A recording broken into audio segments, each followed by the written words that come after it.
Right, you lot, and 9 months ago on the main channel, I predicted the final Premier League table. And that was on my main channel. That was the video that inspired me to start making football content, so you can thank it for this. So what I thought I'd do now was look back at those predictions and see how wrong was I. Now, before I get up to this predictions, I'm going to give myself the benefit of the doubt, right? Let me give you the context.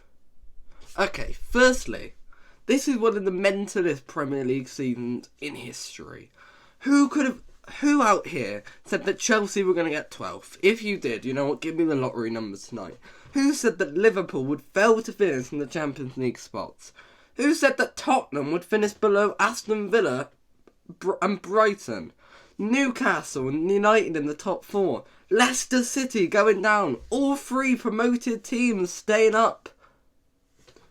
And Crystal Palace finished mid-table. That was obvious. But it was a mad Premier League season. 14 manager sackings. It was chaos. A World Cup in the middle of it. It's a Premier League season like no other.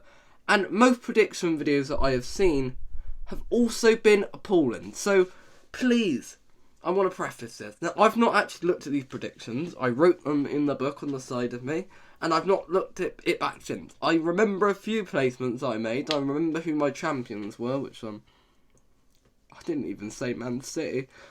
So let's get on with it. 20th, I said Bournemouth. Okay. I thought this one was nailed on. I thought this was an easy, happy day, start the video off with a victory, but no. Somehow, Gary O'Neill took a team with Philip Billing in midfield and Dominic Solanke at the front to comfortably safe with games to spare, with only a few points behind Chelsea. Mental. Gary O'Neill is a candidate for manager of the season. To take a guy who a couple years ago was managing Bolton in League Two, now a Premier League manager. Like, his job he's done is unreal. I'm going to be honest, when they got smashed 9-0 4 games into the season under Scott Parker, I thought that they would be atrocious. And I was right about Scott Parker. In the video I remember I heavily criticised him for not being Premier League worthy, and yet that point was proven when he was sacked 4 games in. But honestly, Gary O'Neill, the job he's done is incredible. And I'm not going to take this one as much of a loss for me. 19th, I said Everton. Oh, this was almost a perfect prediction. Everton this season deserved to go down. Really, we should have relegated 5 teams this year. Because Everton, don't get me wrong, they were terrible. Their signings, they had a shoestring budget in the summer. And I really didn't think a Burnley centre-back and a fell Brighton forward would really make this team great. And to be honest, they've been saved by ex-Burnley stars. The likes of McNeil and someone like Tarkowski have been incredible for them.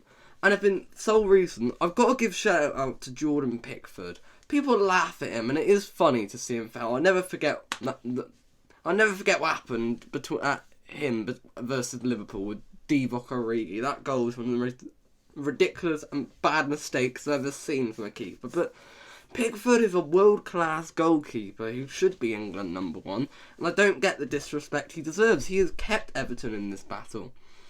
But I'm going to be honest, Everton, your forward line are atrocious. Like, yeah, if you actually get a better forward line, you could actually kick on, because the midfield you got, the likes of McNeil and Onana, have been incredible for you.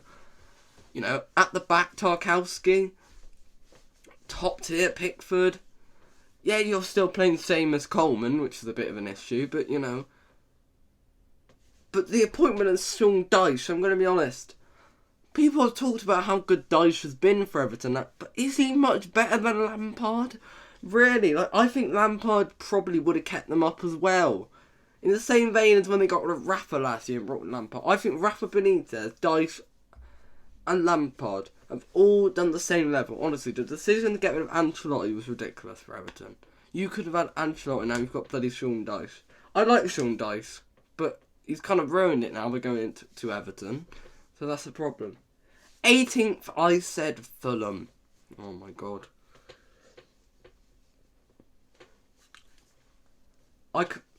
When I looked at Fulham, and I looked at some of their signings. Willian in 2022, you know, they got a bench warmer from United and Andreas Pereira. I just was not impressed. And then I looked at their manager, Marco Silva, a failed Watford and Everton coach, and I saw the yo-yo club nature they've had, and I thought they were shoo-in for relegation.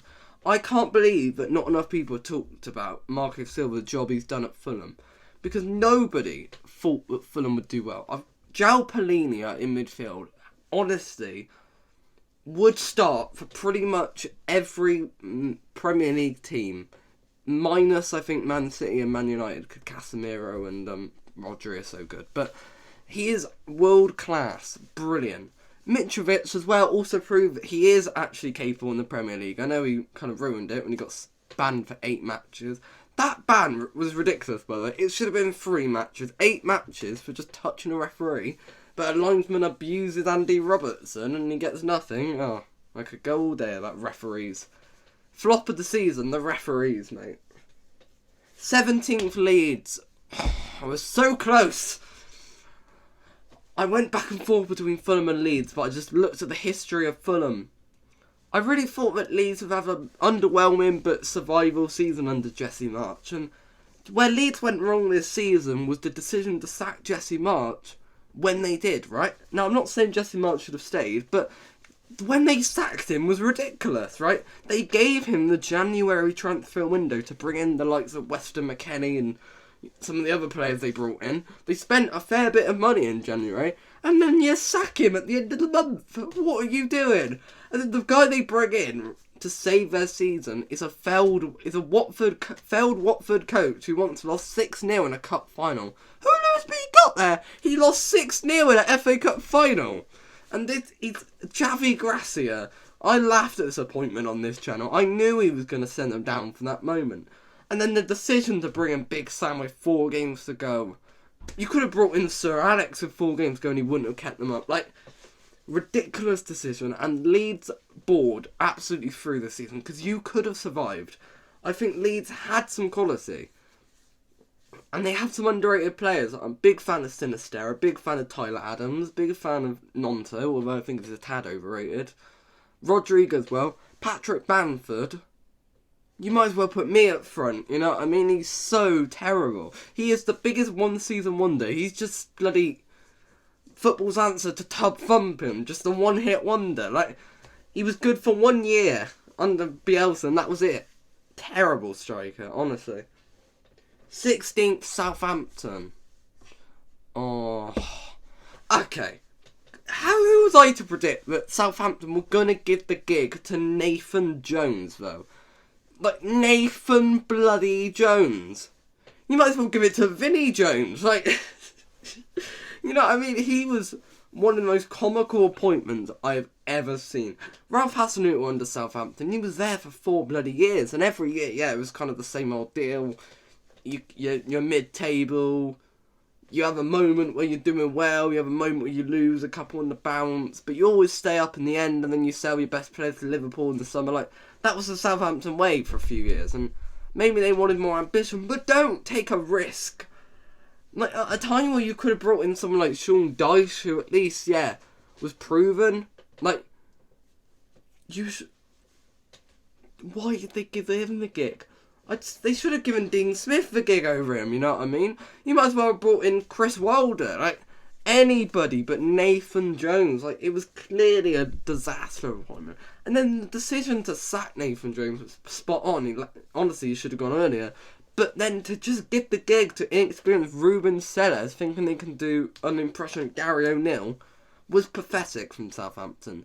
So, terrible prediction, but honestly, disaster season. But I think Southampton do have that kind of thing.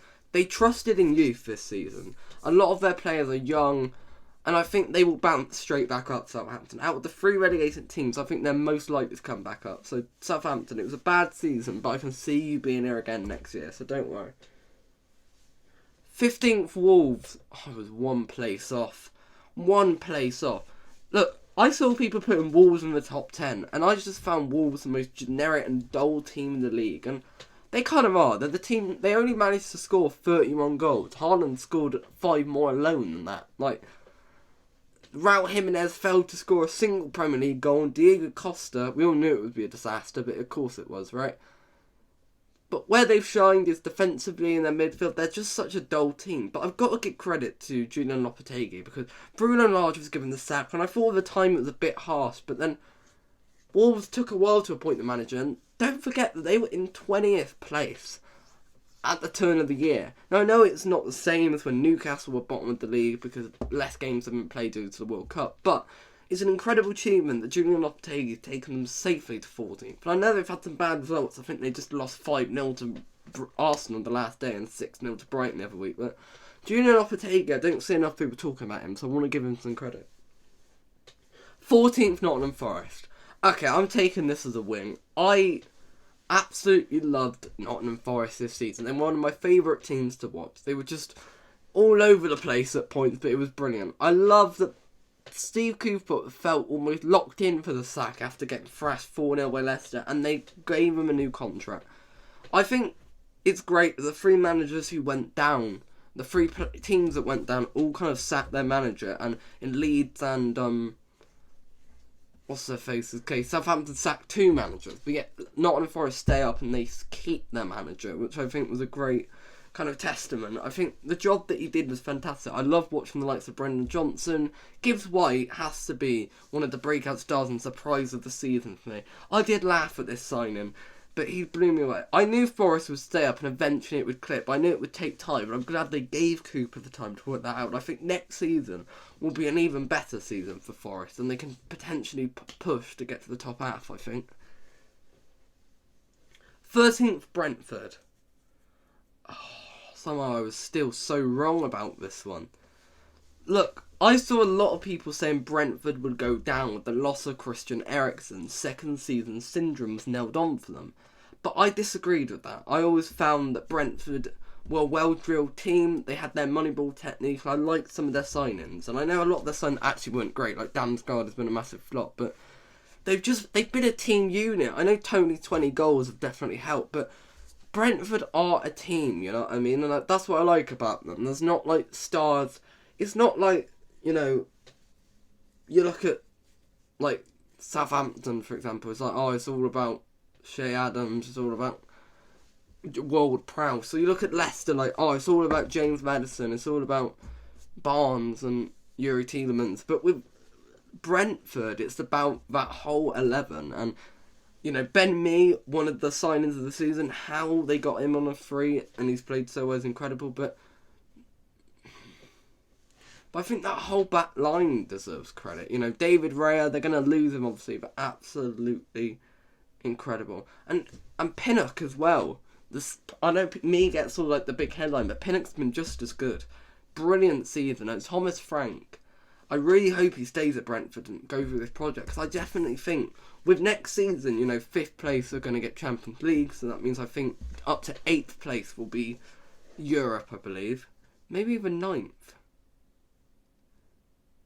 Maybe. I don't even bloody know.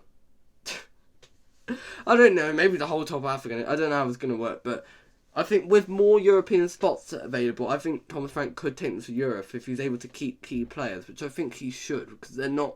With the exception of Tony, who they're going to keep, there's not many big names in Brentford which will play into their hands. 12th, Aston Villa. Oh, my God. In the video, I said that Aston Villa were the most overrated squad in the Premier League, that they just weren't very good. That their players are overhyped, and that the likes of Coutinho, Leon Bailey would continue to be flops, and Ollie Watkins was a bang average centre forward, and the same with Danny Ings. And I said that Gerrard just wouldn't be able to hack it too much. I was right about Steven Gerrard. My God, he was even worse than I thought. But who would I to predict that Unai Emery was going to show up at Aston Villa? Aston Villa, Unai Emery has to be one of the most like underrated managers. I'm doing so in a minute.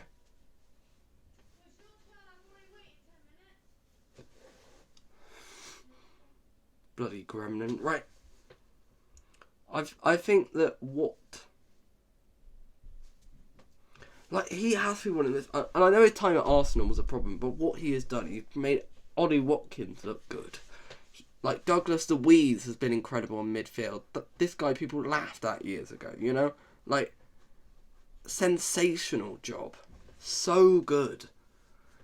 And I can't believe, like, who could have predicted it? And I'm not really going to be too mad at myself for this prediction, because it's like, a lot of these predictions is like so many managers were gone that teams just completely changed. And the way I looked at it, I kind of didn't take that into account, I think. I kind of thought, okay, Gerrard isn't going to do great if Gerrard stays the whole season in progress. I didn't expect him to go. Just shows how little time managers get these days. 11th, Brighton. I thought I was being generous to Brighton this year. Okay. Brighton have to be probably my favourite team to watch this season, behind maybe Newcastle and, of course, Liverpool, my own team. But I've absolutely been so impressed by all those players. Every time Brighton lose a key player, you know, don't forget, people thought Brighton were going to fall off after the loss of Yves Bissouma, so important to that midfield, and Cucurella, the player of the year. And now Yves Bissouma and Cucurella are laughing stocks, and they've got Moses Caicedo and Estepinian, along with breakout stars like Matoma, Evan Ferguson, and Enciso. And I swear they're gonna, and even Dennis Undav has kicked on, and I laughed at that signing as well. Like, it's absolutely unreal what Brighton have actually done. I think they've blown everybody away. They've just so surprising, honestly. 10th, Leicester. This has to be my worst prediction yet. I said that Brendan Rodgers would get sacked this season, so I got that right. But I said, I just can't believe Leicester City got relegated. How? And I think the problem with Leicester City is that too many of those players weren't fighting enough. There wasn't enough fight from Leicester. I think Dyson's Everton had that fight in them. Nottingham Forest had that fight in them. Bournemouth had fight in them. Leeds had fight in them, but they had so many managers, it was just so all over the place. Leicester, too many people thought they were bigger than the club. Maddison pretty much had a foot out the door since February. Same with Tielemans, probably same with Barnes as well. Their star players know they're gone in the summer, and I don't think it means so much to them. But who could have predicted that? This has been a surprising thing, behind Chelsea probably. Absolutely unbelievable. 9th, Crystal Palace. Vieira's sacking was really sad for me. And I don't know if I did a video on it or not, but I think it was a bit of a disgrace. I think, look, Hodgson has done well. He's made them look exciting again. Eze's come on leaps and bounds. But I really think Vieira would have got Palace 11th. They were 12th when he got sacked. They were 11th at the end of the season. Hodgson did a good job, yes, but I think Vieira, they sacked him way too early. And I want to see Vieira return.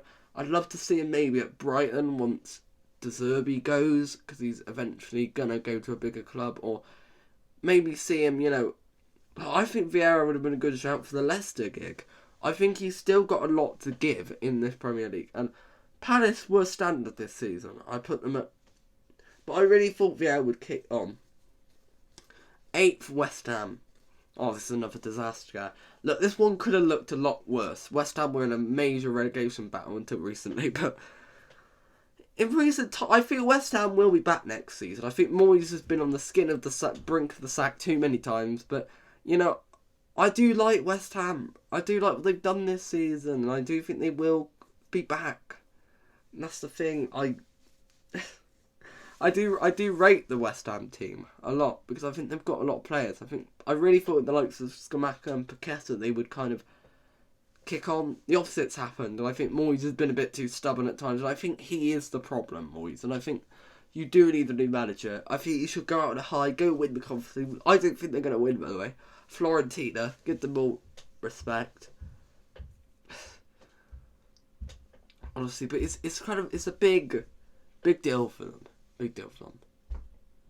Right, top 7 now, and I'm really scared for these because I've got it so wrong. 7th, I said Man United. I swear there wasn't any bias there. I really thought, you know, Klopp's first season at Liverpool, he was only able to get 8th in the league, and I thought Ten Hag, having that worst United team, having to deal with that dressing room, but No, it turned out so many of the signings were so good. Lisandro Martinez, I thought he would be good, but he's exceeded my expectations. Casemiro, absolutely incredible deal. And I know he's sent off twice, but both red cards were a joke, and that's coming from a Liverpool fan, so yeah. United have had an odd season. Like, they've had a great season, but, like, they lost 7-0 and 6-3 to the biggest rivals. They lost to all of the top 10, minus Fulham away. Like, there's still a lot of work to be done, and I think but winning a trophy, getting top 4, what more could United fans really have asked for in the first season? And he's got to FA Cup final as well. I don't think they stand a chance, but I do want to see actually Ten Hag win it, which is weird, but I don't want Man City to do the bloody treble. 6th, Newcastle. I thought this was a risky one, putting Newcastle in the top 6, and I had a feeling, had an inkling that they would break into it, but I did not think they'd be as good as they have. Eddie Howe is my manager of the season. I'm going to do a separate video for like my awards for, best player, manager of the season, flop of the those sort of things, but he has to be. He's taken a team with the likes of Joe Willock in midfield, with Dan Burn at the back. You know what I mean? With Miguel Almiron on the wing, and has made them a Champions League team who have been one of the most exciting attacking teams, best defensively, which was his big problem at Bournemouth. Eddie Howe was a world-class manager, and people are laughing at him and saying that, like, oh, he'll be gone in a couple of years. I don't think so. I think Eddie Howe is the right man for the job. Absolutely. And they will struggle in the Champions League. They're going to be in pot 4, I believe, so it's going to be difficult to get out that group, but even if they don't, I think they're going to make big signings this summer, and I think they'll be in the top 4 again, and potentially even in the title race. 5th, Arsenal. I was so close to putting Arsenal in the top 4. I went back and forth between Chelsea. I just found Arsenal's summer business very overrated. I thought Jesus, like, people compared him to Jesus Christ. He just wasn't that great of a signing, really. Zinchenko, I didn't rate him, really.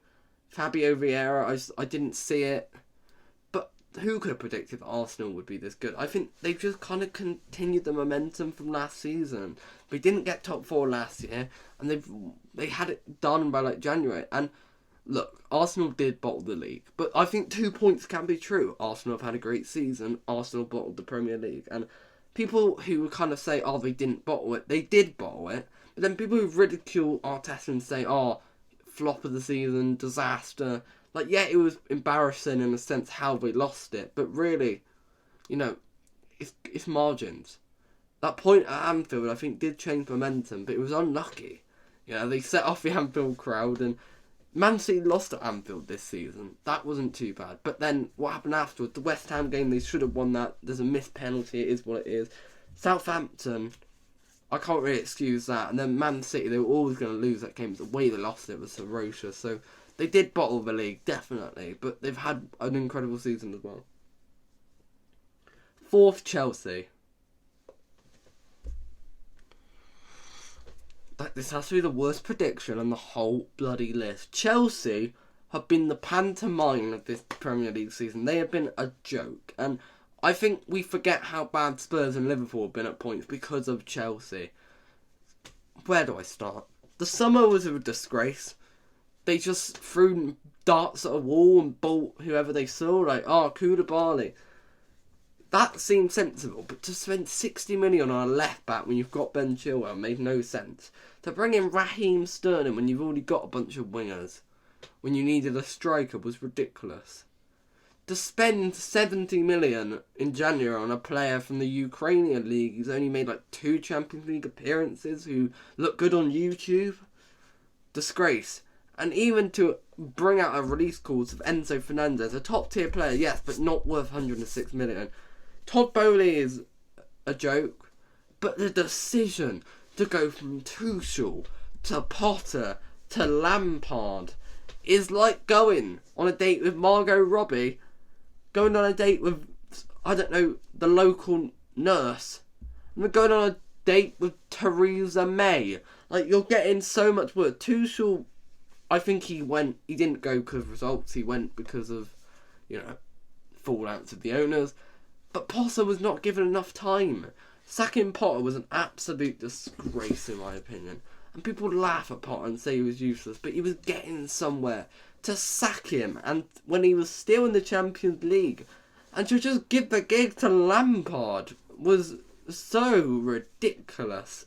They got 12th in the Premier League. 12th! Like, it's not even they had a bad season, no, they finished in the Conference League spot, or like they didn't get Europe, they finished 8th, like Tottenham. They got 12th in the league, below the likes of Crystal Palace, Fulham, Brentford, and Brighton. Like, shambolic season. So bad. And the fact I actually thought they would get top 4 is disgraceful. Third, Tottenham Hotspur. Another wrong prediction. I've not got one right so far. This is so bad. But Tottenham, also known as Harry Kane FC. Honestly, where have they been without them? I've got to give a shout out to them because 30 goals in that team is ridiculous. Also, the shout out to Bentancur. I don't think enough people talk about how much that injury did affect the team, because Bentancur was a massive part of the team, but it's a disaster. Most people said they had the best window, and I believe they did. I knew Richarlison would be a flop, but I really liked Basuma. Still of the summer for me, that was. I really thought Jed Spence would be brilliant. And, you know, I thought Fraser Forster could potentially overtake Hugo Lloris. Like, I really believed that Tottenham could have a great season, and Conte would build on what he did last season. Son and Kane would have another great season, but no. Disaster. Conte going had to happen, but it was like really just to give the gig to his number 2, Stellini. Like, that was a disaster. And to just give Ryan Mason the gig was even worse. Like, so many bad decisions from big clubs. Alright, come on, top 2 now. Surely I said Man City to win the league. Oh no. Second, Man City. And first, Liverpool. Okay, let's get Liverpool out the way first. Look, no one could have predicted the fall off, but really we should have seen it come. When you fight on all fronts for a quadruple and playing every possible game, then you don't do it, it's going to affect. And I think the big issue with Liverpool this season was FSG and their not ability to buy a midfielder. The midfield, Jordan Henderson, Fabinho, Thiago were exposed this season, and it made a lot of people judge the back line. I think Trent Alexander-Arnold, the hate he got in the first half was ridiculous. Like, they say he can't defend. Like, he's played in Champions League finals. He's played against Mbappe and pocketed him. Like, on his day, he can defend. It's the system. It's the way we play. People who say Trent can't defend don't understand the way Klopp plays. Virgil van Dijk has had a poor season by his standards, obviously. But I think he's very exposed. Same with Konate, and I do feel bad for them. Because that midfield is rubbish. It's got to a point where Curtis Jones, Stefan Bajcetic, and Harvey Elliott were genuinely the 3 best midfielders we saw play for Liverpool this season. I'm not even joking. I've got to give credit those who are attackers. Cody Gakpo, gone under the radar a bit, but brilliant signing. I've loved it, honestly. Already gone to one of my favourite Liverpool players, Cody Gakpo. Mo Salah as well is probably my Liverpool player of the season. Deserves to be in team of the season. To get 19 goals in this team, incredible. Like, not enough people give him credit. Alisson obviously has saved us so many times. We saw when Kelleher came in on the last day how important this guy has been. And then Darwin Núñez as well. I want to give him some credit because I know a lot of people have memed him, but I really believe he can come good. Same with Diaz. And I think next season will be a different story. Looks like McAllister is pretty much already done for Liverpool. And if we can get 3 midfielders in and maybe a new centre-back, I can see us being back up for the title. And then Man City, my God. I thought surely Man City couldn't do 3 in a row, which is why I said Liverpool to win it. I thought they'd have a bit more hunger after, but it looked like light work for Man City this year. Like, they weren't even that good, really. Like, Haaland, without Haaland, like, people say they look worse with Haaland. I think they were. I think they were a better team last year, the Centurion team. But they're just on for a treble. They're unreal. Like, so many things have just been ridiculous. Like, John Stone playing in midfield. How's that worked? Akanji coming in. Nathan Ake has been the best left back in the league for me. Like, everything's just worked for them this season. It's been sensational, honestly. Wow. And they're going to do the treble. I'm sorry, Inter Man United. You don't stand a chance. So that, wow, half an hour, that was a long video. That is my reaction to my Premier League prediction. I'm going to do a few more videos. I'm going to do kind of my player of the season for each Premier League team, and I'm going to do some individual awards like manager of the season, flop of the year, young player of the year, that sort of thing. So yeah, see you then.